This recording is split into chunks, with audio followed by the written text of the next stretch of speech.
नमस्कार बंधुओं, YouTube में आपका स्वागत है। मैं प्रद्युम्न नारायण राय युग शिल्पी और आप देख रहे हैं चैनल गायत्री विद्या।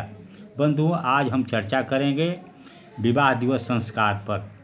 इससे पहले पुंसवन संस्कार, नामकरण संस्कार, अन्नप्राशन संस्कार, मुंडन संस्कार, विद्यारंभ संस्कार, यज्ञोपवीत संस्कार, विवाह संस्कार, वानप्रस्थ संस्कार, अंत्येष्टि संस्कार, मरणोत्तर संस्कार, जन्म दिवस महोत्सव पर संस्कार पर वीडियो बनाया जा चुका है। अगर आपने इस वीडियो को नहीं देखा है तो इस वीडियो को डिस्क्रिप्शन बॉक्स में मैंने लिंक कर दिया है, वहां से आप देख सकते हैं। बंधुओं, इससे पहले कि हम आगे बढ़ें, जिन लोगों ने मेरे इस चैनल को सब्सक्राइब नहीं किया है या फिर इस चैनल पर नए हैं तो कृपया इस चैनल को सब्सक्राइब करें और साथ ही बेल आइकॉन को प्रेस करें ताकि आपको समय समय पर नए नए वीडियो का नोटिफिकेशन आसानी से मिल सके। तो चलिए शुरू करते हैं गायत्री महामंत्र से। ओम भूर्भुवः स्वाहा तत्सवितुर्वरेण्यं भर्गो देवस्य धीमहि धियो यो नः प्रचोदयात्। आज वीडियो विवाह दिवस संस्कार पर मनाया जा रहा है, मैरिज डे, जिसको हिंदी अंग्रेजी में कहा जाता है। तो आप देखिए, जिनके विवाह नहीं हुए उनके संस्कार को सुयोग्य व्यवस्थापकों एवं पुरोहितों द्वारा अत्यंत प्रभाव उत्पादक बनाया जाना चाहिए, पर जिनके जो हो चुके हैं उनके संबंध में हो गया सो हो गया कहकर छुटकारा नहीं पाया जा सकता। उनको यह लाभ पुनः मिलना चाहिए। औधे सीधे ढंग से बेगार भुगतने की भगदड़ में उन्हें जो मिल नहीं पाया है, इसके लिए उत्तम, सरल और उपयोगी तरीका विवाह दिवस संस्कार मनाया जाना ही हो सकता है। जिस दिन विवाह हुआ था, हर वर्ष उस दिन एक छोटा उत्सव समारोह मनाया जाए, मित्र परिजन एकत्रित हो। विवाह का पूरा कर्मकांड तो नहीं, पर उनमें प्रयुक्त होने वाली प्रमुख क्रियाएं पुनः ही की जाए तथा विवाह के कर्तव्य उत्तरदायित्वों को नए सिरे से पुनः समझाया जाए। हर वर्ष इस प्रकार का व्रत धारण, प्रशिक्षण, संकल्प एवं धर्मानुष्ठान किया जाता रहे तो उससे दोनों के अपने कर्तव्य एवं उत्तरदायित्वों को पालने निभाने की निश्चय ही अधिक प्रेरणा मिलेगी। उसी दिन दोनों परस्पर विचार विनिमय करके अपनी अपनी भूलों को सुधारने तथा एक दूसरे के अधिक समीप आने के उपाय सुझाने में सफलता प्राप्त कर सकते हैं। विवाह दिन की पुरानी आनंदमयी इस स्मृति का स्मरण कर पुनः अंतःकरण को प्रफुल्लित कर सकते हैं। इस प्रकार वह सुनहरा दिन एक दिन के लिए हर साल नारियों में उल्लास भरने के लिए आ सकता है और विवाह कर्तव्यों को नए सिरे से निभाने की प्रेरणा दे सकता है। बंदूक के लाइसेंस हर साल बदलने पड़ते हैं। रेडियो का लाइसेंस हर वर्ष नया मिलता है। मोटरों के लाइसेंस का भी हर साल नवीनीकरण करना पड़ता है, रिन्यूअल। विवाह के कर्तव्यों को ठीक तरह पालने का लेखा जोखा उपस्थित करने, भूल चूक को सुधारने और अगले वर्ष सावधानी बरतने के विवाह लाइसेंस का यदि हर वर्ष नवीनीकरण कराया जाए तो इससे कुछ हानि नहीं, हर दृष्टि से लाभ ही लाभ है। संसार के अन्य देशों में यह उत्सव सर्वत्र मनाए जाते हैं। अंतर इतना ही है कि वे केवल खुशी बढ़ाने के मनोरंजन तक ही उसे सीमित रखते हैं। हमें उसे धर्म प्रेरणा से ओतप्रोत करने वाले धर्मानुष्ठान की तरह नियोजित करना है। संकोच अनावश्यक। इस प्रथा के प्रचलन में एक बड़ी कठिनाई यह है कि हमारे देश में विवाह को दाम्पत्य जीवन को झिझक, संकोच और लज्जा का विषय माना जाने लगा है। उसे लोग छिपाते हैं। दूसरों को देखकर स्त्रियां अपने पतियों से घूंघट काढ़ लेती है और पति अपनी पत्नी की तरफ से आंखें नीची कर लेते हैं। विवाह के अवसर पर वधू बड़े संकोच के साथ डरती झिझकती कदम उठाकर आती है। यह अनावश्यक संकोचशीलता निरर्थक है। भाई भाइयों की तरह पति पत्नी भी दो साथी हैं। विवाह न तो चोरी है न पाप। दो व्यक्तियों का धर्मपूर्वक द्वैत को अद्वैत में परिणत करने का व्रत बंधन ही विवाह अथवा दाम्पत्य संबंध है। अवश्य ही अश्लील चेष्टाएं अथवा भाव भंगिमाएँ खुले रूप में से निषिद्ध मानी जानी चाहिए, पर साथ साथ बैठने उठने बात करने की मानवोचित रीति नीति में अनावश्यक संकोच न बरता जाए। इसमें न तो कोई समझदारी है न कोई तुक। इस बेतुकी को यदि हटा दिया जाए तो इससे मर्यादा का तनिक भी उल्लंघन नहीं होता। जब अनेक अवसरों पर पति पत्नी पास पास बैठ सकते हैं, कोई हवन आदि धर्मकृत कर सकते हैं, साथ साथ तीर्थ यात्रा आदि कर सकते हैं, तो विवाह दिवसों पर किए जाने वाले साधारण से हवन में किसी को क्यों संकोच होना चाहिए। गायत्री हवन के साथ साथ 4-5 छोटे छोटे अन्य विवाह दिवसों के विधि विधान जुड़े हुए हैं और पतियों का विषय दाम्पत्य जीवन होता है। इनके अतिरिक्त और कुछ भी बात तो ऐसी नहीं है जिसके लिए झिझक संकोच किया जाए। विवाह की चर्चा करने पर जैसे वर वधू सकुचाते हैं, वैसे ही कुछ झिझक विवाह दिवसों के अवसर पर भी दिखाई जाती है। इसमें औचित्य तनिक भी नहीं। विचारशील लोगों के लिए इस अकारण की संकोचशीलता को छोड़ने में कुछ अधिक कठिनाई नहीं होनी चाहिए। अनेक प्रगतिशील दंपति अपने विवाह दिवस मनाते हैं। कोई दिशा धारा न होने से छुट्टी, पिकनिक, मित्रों की पार्टी, सिनेमा जैसे छूट-फूट चारों तक ही सीमित रह जाते हैं। ऐसे लोगों को भावनात्मक धर्म समारोह पूर्वक विवाह दिवसों मनाने की बात समझाई जानी चाहिए, बतलाया जाएगा तो वे इसे सहर्ष स्वीकार कर लेते हैं। न्यूनतम खर्च में जीवन में नई दिशा का बोध कराने वाला तथा नए उल्लास का संचार कराने वाला यह संस्कार थोड़े ही प्रयास से लोकप्रिय बनाया जा सकता है। नया उल्लास, नया आरंभ। पति पत्नी को नए वर्ष में नए उल्लास और नए आनंद से परिपूर्ण जीवन बिताने की नई प्रेरणा के साथ अपना नया कार्यक्रम बनाना चाहिए। अब तक वैवाहिक जीवन अस्त व्यस्त रहा हो, पर अब अगले वर्ष के लिए यह प्रेरणा लेनी चाहिए। ऐसी योजना बनानी चाहिए कि वह अधिकाधिक उत्कृष्ट एवं आनंददायक हो। उस दिन को अधिक मनोरंजक बनाने के लिए छुट्टी के दिन के रूप में मनोरंजक कार्यक्रम के साथ बिताने की व्यवस्था बन सके तो वैसा भी करना चाहिए। विवाह दिन को केवल कर्मकांड की दृष्टि से ही नहीं, भावना, उल्लास और उत्साह की दृष्टि से भी विवाह दिन की अभिव्यक्तियों को नवीनीकरण के रूप में मना सकें, ऐसा प्रबंध करना चाहिए। इस तथ्य को आप ध्यान में रखें। गृहस्थ एक प्रकार का प्रजातंत्र है जिसमें डिक्टेटरशाही की गुंजाइश नहीं। दोनों को एक दूसरे को समझना, सहना और निभाना होगा। दोनों में से जो हुक्म चलाना भर जानता है, अपना पूर्ण आज्ञानुवर्ती बनाना चाहता है, वह गृह शांति में आग लगाता है। दो मनुष्य अलग अलग प्रकृति के ही होते हैं और रहते हैं, उनका पूर्णतया एक में घुल मिल जाना संभव नहीं। जिनमें अधिक सामंजस्य, कम मतभेद दिखाई पड़ता हो, समझना चाहिए कि वे सद्गृहस्थ हैं। मतभेद और प्रकृति भेद का पूर्णतया मिट सकना तो कठिन है। सामान्य स्थिति में कुछ न कुछ विभेद बना ही रहता है। इसे जो लोग शांति और सहिष्णुता के साथ सहन कर लेते हैं, वे समन्वयवादी व्यक्ति ही गृहस्थ जीवन का आनंद ले पाते हैं।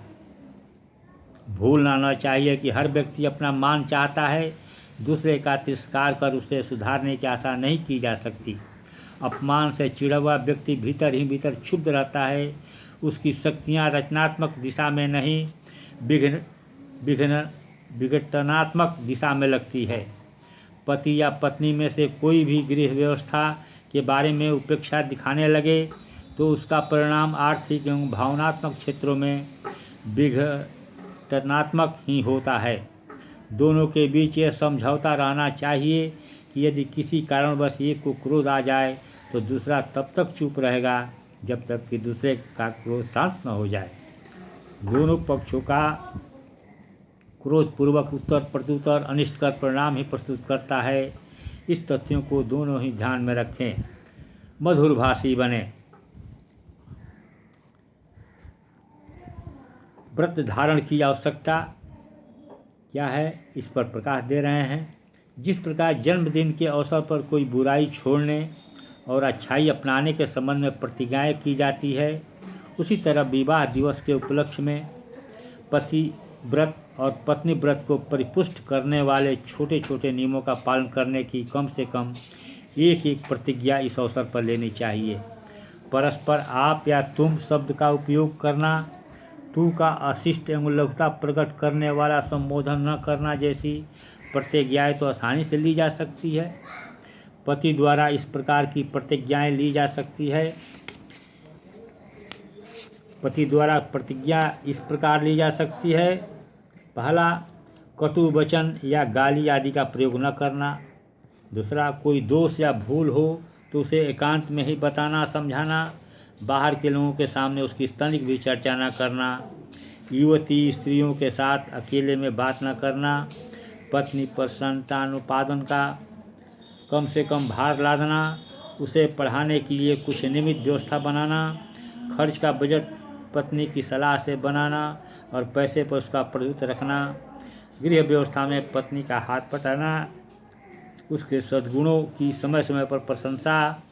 बच्चों की देखभाल, साज संभाल, शिक्षा दीक्षा पर समुचित ध्यान देकर पत्नी का काम सरल करना। पर्दा का प्रतिबंध न लगाकर उसे अनुभवी स्वावलंबी होने की दिशा में बढ़ने देना, उसमें सहयोग करना। पत्नी की आवश्यकताओं तथा सुविधाओं पर समुचित ध्यान देना आदि आदि। ये 11 पॉइंट है उस दिन बुराई छोड़ने का, अच्छाई अपनाने का। अब जो है पत्नी द्वारा भी इसी प्रकार की प्रतिज्ञाएं की जा सकती है। जैसे पहला, छोटी छोटी बातों पर कूदने, झल्लाने या रूठने की आदत छोड़ना। दूसरा, बच्चों से कटु शब्द कहना, गाली देना या मारना पीटना बंद करना। तीसरा, सास, ननद, जिठानी आदि बड़ों को कटु शब्दों में उत्तर न देना। चौथा, हंसते मुस्कुराते रहने और सहन कर लेने की आदत डालना। परिश्रम से जी न चुराना, आलस छोड़ना। साबुन, सुई, बुहारी तीनों को दूर न जाने देना। सफाई और मरम्मत की ओर पूरा ध्यान रखना। उच्छृंखल फैशन बनाने में पैसा या समय तनिक भी खर्च न करना। पति से छिपाकर कोई काम न करना। अपनी शिक्षा योग्यता बढ़ाने के लिए नित्य कुछ समय निकालना। पति को समाज सेवा और लोकहित के कार्यों में भाग लेने से रोकना नहीं, परंतु प्रोत्साहित करना। स्वास्थ्य के नियमों का पालन करने में उपेक्षा न बरतना। घर में पूजा का वातावरण बनाए रखना। भगवान की पूजा, आरती, भोग का नित्य क्रम रखना। पर्दा के बेकार बंधन की उपेक्षा करना। पति सास आदि के नित्य चरण स्पर्श करना आदि आदि। हर दाम्पत्य जीवन की अपनी अपनी समस्याएं होती है। अपनी कमजोरियों, भूलों, दुर्बलताओं और आवश्यकताओं को वे स्वयं अधिक अच्छी तरह समझते हैं। इसलिए उन्हें स्वयं ही यह सोचना चाहिए कि किन बुराइयों, कमियों को उन्हें दूर करना है और किन अच्छाइयों को अभ्यास में लाना है। उपस्थित लोगों के सामने अपने संकल्प की घोषणा भी करनी चाहिए ताकि उन्हें उसके पालने में श्लोक लाज का ध्यान रहे। साथ ही जो उपस्थित हैं उन्हें भी वैसी प्रतिज्ञाएं करने के लिए प्रोत्साहन मिले। संस्कार क्रम, विवाह दिवसों, विवाह संस्कार के संक्षिप्त संस्करण के रूप में मनाया जाता है। इसका कर्मकांड की प्रक्रिया का सहारा लेकर उसे निम्न बातों पर ध्यान देना है। इसको मैं सुना रहा हूँ, आप ध्यानपूर्वक सुने। मंगलाचरण से लेकर षटकर्म, कलश पूजन आदि कृत्य संपन्न करके संकल्प करें। देव शक्तियों और सत्पुरुषों की साक्षी में संकल्प बोला जाए। संकल्प आप जो ले रहे हैं इसका वहाँ वर्णन करना है। अपना नाम बोलना है। नामाहम दाम्पत्य जीवनस्य पवित्रता मर्यादयो रक्षणाय त्रुटीनांच प्रायश्चित करणाय उज्ज्वल भविष्य देत्वे सोत्तरदायित्व पालनाय संकल्प अहम करिष्ये। संकल्प समय की सीमा के ध्यान रखते हुए आप लोग देव पूजन, स्वस्ति वाचन आदि क्रम विस्तृत या संक्षिप्त रूप में आप करा लेना चाहिए या कर लेना चाहिए। कराना क्या है? आप लोग खुद अपने घर पर करें किसी व्यक्ति से। सामान्य क्रम पूरा हो जाने पर विवाह पद्धति के मंत्रों का प्रयोग करते हुए नीचे लिखे क्रम से निर्धारित विशेष उपचार कराया जाए। जो मैं बोल रहा हूँ लिख लें। ग्रंथि बंधन, पाणी ग्रहण, वर वधू की प्रतिज्ञाएं, सप्तपदी, अश्वास्थना, ये 6 आहुति, 7वां एकीकरण, ये सब जो है अपना कर लें या करा लें। विशेष सुविधा के अनुसार गायत्री शक्तिपीठ या प्रज्ञापीठ पर, चाहे कहे गायत्री यज्ञ हो रहा है वहाँ भी आप ये करा सकते हैं। आहुति, यज्ञ करे तो अग्नि स्थापन, गायत्री मंत्र आहुति, प्रायश्चित आहुति करके पुनाहुति करें। यदि यज्ञ करने की चीज़ न हो तो दीप यज्ञ करें। 5 दीप सजा कर रखें, गायत्री मंत्र बोलते हुए उसे प्रकाशित करें। प्रायश्चित आहुति के प्रथम मंत्र के साथ पति पत्नी दीपों की ओर अपनी हथेलियाँ करें, जैसे घृत और ग्राड़ के समय करते हैं। एकीकरण, पति पत्नी एक एक दीपक उठाएं, नीचे लिखे मंत्र जो आप मंत्र बोला गया है पाठ के साथ ज्योतियों को मिलाकर एक ज्योति कर दें। भावना करें कि हम अपने व्यक्तित्वों को एक दूसरे के साथ इसी प्रकार एकाकार करने का प्रयास करेंगे। दैवी अनुग्रह और स्वजनों के सद्भाव उसमें सहायक होते होंगे। अथर्ववेद का मंत्र है ओम शमानि वायाकुति शमाना हृदयानि वा शमानमस्तु मनो यथा वा सुसहासति। अंत में दंपति पुष्पहार मंत्र, आप गायत्री का कर्मकांड भास्कर है उसमें से आप पढ़ लेंगे। एक दूसरे को मल्यार्पण करें। मल्यार्पण, एक दूसरे को मल्यार्पण करेंगे। फिर लोक मंगल मंत्र से पुष्प वृष्टि वहाँ उपस्थित लोग करेंगे, शुभ कामना आशीर्वाद देंगे और उसके बाद विसर्जन जय घोष करके प्रसाद वितरण कार्यक्रम को समाप्त कर देंगे। इसके बाद अब इस मंत्र बहुत आसान है, बहुत सुविधाजनक है। हर व्यक्ति, हर जात, हर संप्रदाय के लोग मना सकते हैं, कर सकते हैं। जितने संस्कार मैंने आज तक दिया बताया, इसको सभी कोई भेदभाव नहीं है। नारी पुरुष, ऊंच नीच, सभी वर्ग, सभी जात, सभी संप्रदाय, सभी धर्म के लोग इसको कर सकते हैं, मना सकते हैं। इसके पहले बंधुओं, अब जो है मैं आज का वीडियो यहीं तक है। इस वीडियो को अंत तक देखने के लिए बहुत बहुत धन्यवाद। यदि वीडियो पसंद आई हो तो लाइक एंड कमेंट करना ना भूलें। साथ ही अपने दोस्तों में ज़्यादा से ज़्यादा शेयर करें ताकि उनको भी लाभ मिल सके। बंधुओं, अगले वीडियो के साथ बहुत जल्द मिलेंगे। तब तक के लिए जय हिंद, जय भारत माता, जय गायत्री माता। ओम शांति।